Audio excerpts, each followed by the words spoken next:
Good morning, सत श्री अकाल, सलाम, नमस्ते, प्रणाम। आज का टॉपिक है लाइसेंस रिलेटेड है। ड्राइविंग लाइसेंस के एक्सपायर होने, नहीं रिन्यू कराने की स्थिति में क्लेम की क्या पोजीशन होती है और कोर्ट के क्या डिसीजन होते हैं, इस पर डिस्कशन करते हैं। Insurance company has to pay accident victim even if driver's licence has expired, high court कहती है। The court in a case two kins of the deceased, the family members of the deceased woman challenging an order passed by the motor accident tribunal exonerating the insurance company from paying compensation as the driving license of the driver of offending vehicle had expired.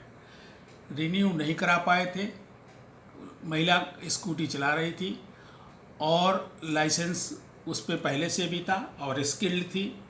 ये prove नहीं किया जा सकता है कि उसका renewal नहीं हुआ तो स्किल नहीं थी। इस पे हाई कोर्ट ने जो फैसला दिया है, द ओमेन, उसका नाम बताते हैं, द ओमेन आशा भाविस्कर, जो स्कूटी चला रही थी और संजोग से एक्सीडेंट हो गया। Riding pillion on the motor cycle when A truck rumped into, truck उस पर चढ़ गई और उनकी मौत हो गई। इंश्योरेंस कंपनी ने ड्राइविंग लाइसेंस के रिन्यूअल नहीं होने के बेस पे उसके क्लेम को रिजेक्ट कर दिया था। तो बेंच ने इस पे ऑर्डर पास किया कि disease died after the truck rumped into the scooter and eight the time of the accident the truck was insured with the insurance company.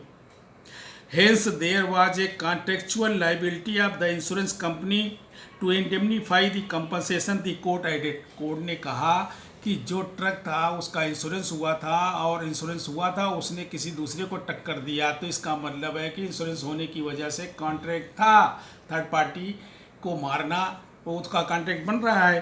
तो driving licence of the driver of the offending vehicle was not renewed at the time of accident, जो उस समय महिला चला रही थी उसका licence renew नहीं हुआ था।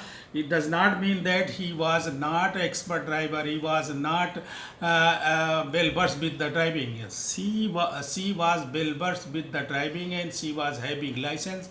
That's why court has considered this case as a expert driver. She was very able to drive the vehicle. That is why Jona court has given his decision ki on basis of non-renewal of license, insurance company cannot reject the claim. It added that it is well settled principle of law. If the driver of the offending vehicle was not holding an effective license, valid driving license at the time of accident, the insurance company has to pay compensation first. उस पर तो पहले से ही एक well settle रहा है कि सबसे पहला काम तो इंश्योरेंस कंपनी को क्लेम देने देना है और उसके बाद उस ओनर से, गाड़ी के ओनर से रिकवर करना है। ये इसी के ग्राउंड, ये तो एक वेल सेटल लॉ है।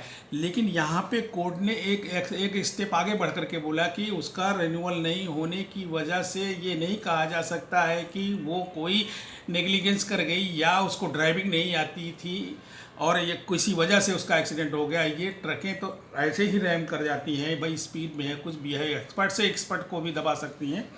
तो दोस्तों, ड्राइविंग लाइसेंस पर बहुत डिसीजन आए हैं, ये केस टू केस डिसीजन होते हैं।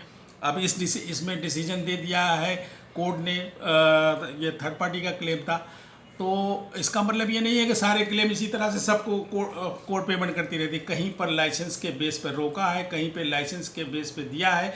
सर्कमस्टेंसेस क्या है, कैसे हैं, इवन कि कहीं पर लाइसेंस एक्सपायर तो छोड़ दीजिए, टोटल फोर्स लाइसेंस पे भी सुप्रीम कोर्ट ने ऑर्डर किया है कि इनके क्लेम को दिया जाए, क्योंकि इन्होंने जब उसको रखा था तो वो गाड़ी चलाने में एक्सपर्ट था, गाड़ी चला रहा था, उसका लाइसेंस ही लाइसेंस जो ना फर्जी था या फेक था, तो ये कैसे चेक कर पाएगा।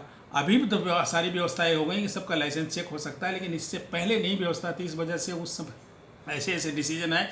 तो इसलिए सारे कोर्ट के डिसीजन को सर्कमस्टेंसेस बेस पे, लॉजिकल बेस पे, रीजनिंग बेस पे एंड नेचुरल जस्टिस के बेस पे हमें समझना चाहिए, देखना चाहिए। इन्हीं शब्दों के साथ मैं विराम देता हूँ। आशा है कि आप लोग इसे लाइक करेंगे, सब्सक्राइब करेंगे, शेयर करेंगे। Thank you very much.